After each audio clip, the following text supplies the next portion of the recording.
This sample is our Whipstitch hem. From the wrong side, where the hem allowance is, you can see the threads that run along to create the hem.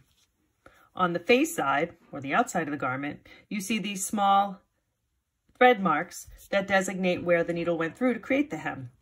If you were making this garment with this type of a hem, you'd be using a matching thread, so it would be virtually invisible. The way you're going to start this is you're going to take a piece of muslin from sample 12 pattern. You are going to overlock 3 sides, leaving one long edge raw. You'll fold that 1/2 inch, press, fold it again 1 inch and press. And now you've created your hem.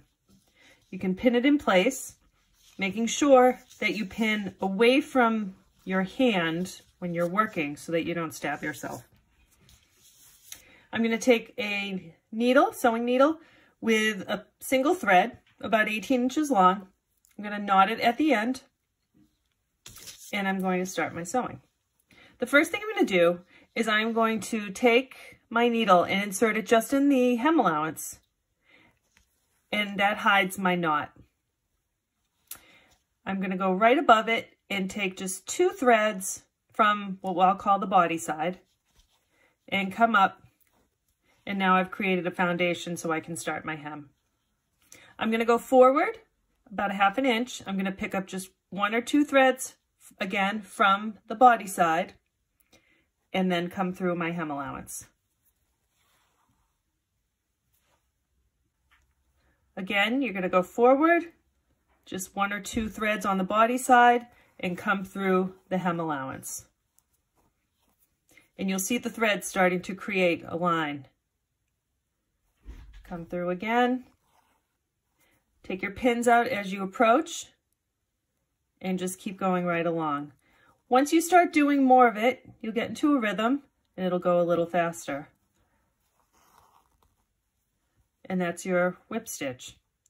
Once you get to the end, you can knot it, or you can go ahead and you can do 3 small stitches on the hem allowance only. So if I were finished with this hem, I would just come over here to my hem allowance, not through the body, because remember, I don't want to see any thread on the other side of my body, on the face side. I'm going to come 1, 2, 3 times, and then I'm going to just draw a loop through my thread to secure it. I'm going to hide my thread in my hem allowance. So I'm going to put it through, and I'm going to make sure that it's just inside, floating in that hem allowance.